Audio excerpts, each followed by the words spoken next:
Rexy, the most well-known dinosaur of all time, and possibly one of the most well-known characters in fiction. Starting her reign all the way back in 1993, she's undoubtedly one of the strongest dinosaurs in the entire series of Jurassic Park. Coming in at 18 feet tall and 44 feet long, she is a titan among other dinosaurs. And due to the success of the Jurassic series, Disney, being Disney, wanted to take their own jab at the idea, releasing 2000's Dinosaur, introducing one of the most menacing dinosaurs ever, the Disney Carnotaurus, being a regular Carnotaurus on steroids, coming in at 24 feet tall and 43 feet long. He is the tyrant of the Cretaceous period. These two beasts are undoubtedly the king and queen of their respective film franchises, and are no pushovers. So doing what we do best here on Goji Guy, we'll be throwing them into a ring to see who is made to kill and who is made to die. Hello everyone, it's your host Goji Guy, and in today's video we are covering one of the most aggressive battles this channel has ever seen, covering topics such as strength, speed, durability, IQ, battle intelligence, agility, abilities, and physical weaponry.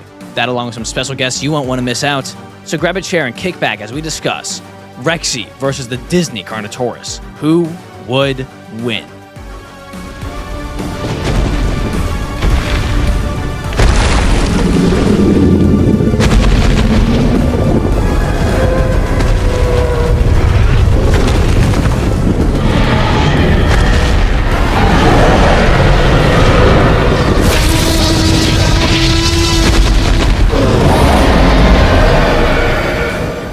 Before we start, we need to address some rules. Also, thank you Slick for that awesome animation. We are using film and television feeds only.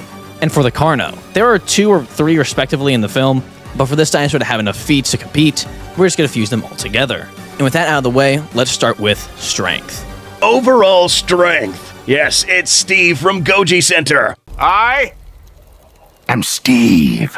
We were invited to tell you guys about this category. Starting with the Jurassic's rendition of the Tyrant Queen, Rexy actually has quite a few feats of strength. On her first on-screen appearance, she's been able to walk through a deactivated high-tensile electric barrier fence like it was a curtain, effortlessly flip and spin a Ford Explorer XLT weighing in at more than 4,000 pounds, tearing it up, and proceed to chase another vehicle while crashing through fallen trees, a testament to her powerful skeletal frame. In Jurassic World, she shows many times that she can physically overpower the Indominus. The Indominus Rex coming in at about 9 tons. And this same Indominus is able to bring a Brachiosaurus to the ground, the Jurassic Brachie coming in at an insane 60 tons. In Fallen Kingdom, she is able to casually snap chains and walk through zoo fences with ease. And finally, in Dominion, she's able to shove the Giga into the Therizinosaurus claws, the Giga coming in at around 9 tons. Now, onto the Carno. This Carnotaurus, due to only having 1 film, has much less feats, but nonetheless, his are still impressive. As we see, just 4 minutes into the movie, the Carno is able to lift and slam a Pachyrhinosaurus. Now, there is no given weight for this particular film rendition, but we do also see the Carno lift a full-grown iguanodon later in the film, meaning that it can lift quite a few tons. The real-life version of these dinos coming in at 4.4 to 5.5 tons. And their final good feat of strength is the fact that in the climax of the film, we see the Carno climb and jump up a considerably sized pile of rocks, meaning it is capable of lifting its own body weight and being airborne. Now, there isn't a weight ever given for the Carnotaurus, but the Disney Carno could come out anywhere around 13 tons.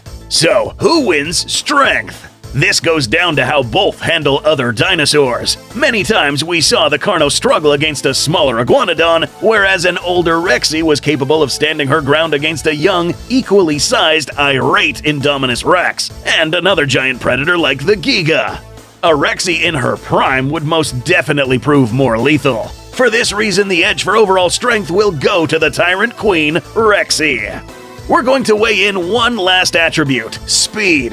This one won't be too difficult to figure out. InGen's T-Rexes, while in captivity, and as per John Hammond, were clocked in at around 32 miles per hour. To anyone living outside the glorious Freedom Nest, looking at you, Alistair. Hey, I'm literally standing right here.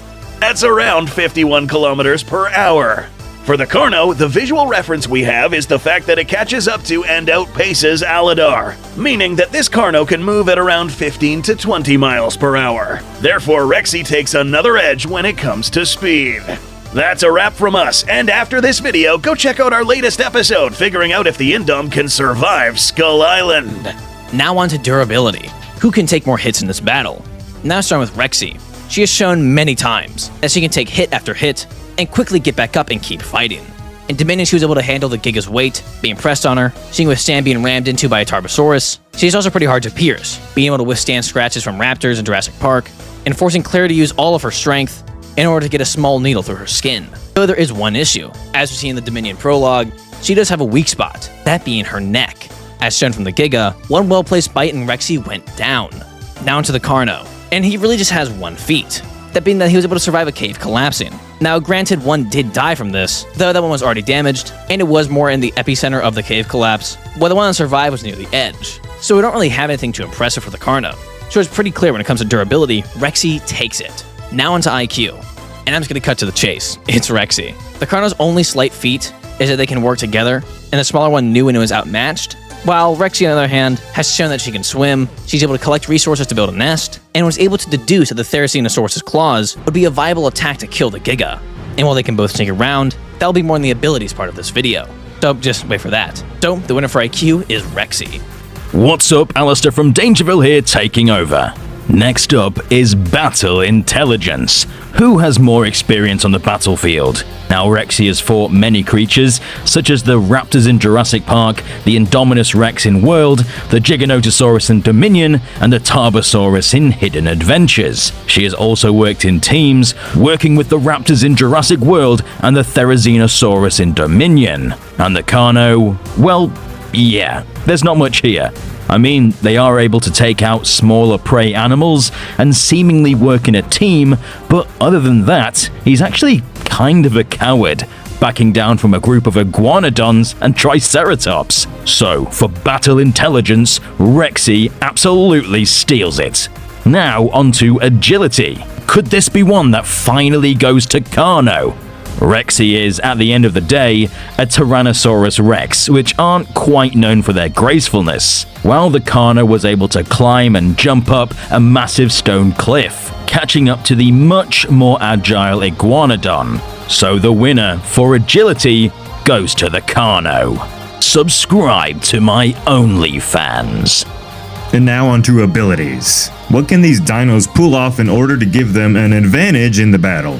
Now, Rexy has shown many times that her senses are, well, mixed at best. She shows in Camp Cretaceous that she can track down her prey with her nose. But her eyesight is pretty poor, we all seen that. You know how it goes, only picking up on things via movement. Now, that's not to say if the Carno just stood still then she couldn't see it. Rather, she just doesn't have good eyesight, but she can still see, it's just like blurry or something. She has also shown that she can sneak up on her prey pretty well, being able to sneak up on the raptors, a pack of Gallimimus, and Mills at the end of Fallen Kingdom. It's like you didn't even hear her coming at all.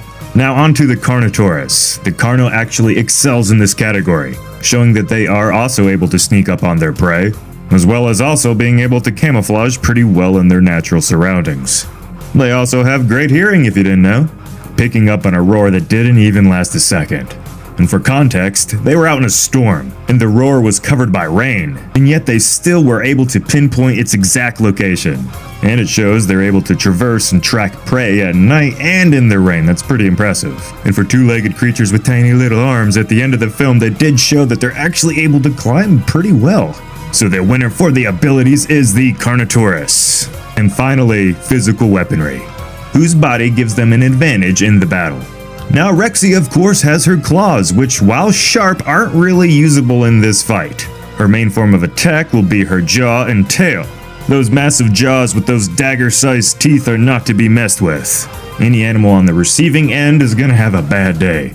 And her tail is a useful blunt force weapon, being able to slap an opponent from afar, and helps balance herself out in climactic battles, making sure she doesn't lose her footing and fall over, and pretty much would equal death.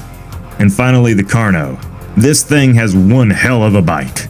While it's not as strong as Rexy, it still, thanks to his neck muscles, pretty much means that anything he's able to sink his teeth into most likely won't have another chance to fight in the future, if you know what I mean. He also, like Rexy, has his claws, but again, can't really use them here. I mean, look at these things. He also, like any normal Carnotaurus, has his horns. These things are iconic, which are useful for stabbing enemies in battle and looking real damn cool.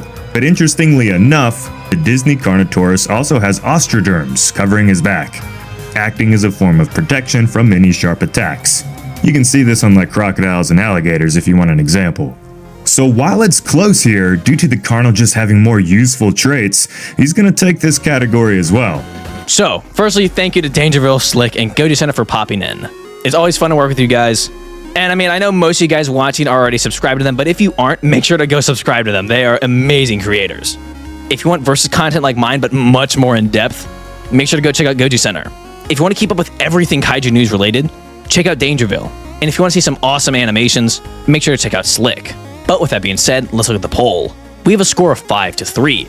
Rexy takes strength, speed, durability, IQ, and battle intelligence, and the Carno takes agility, abilities, and physical weaponry. Yeah, I think it's pretty clear the winner of this fight is Jurassic Park's Rexy.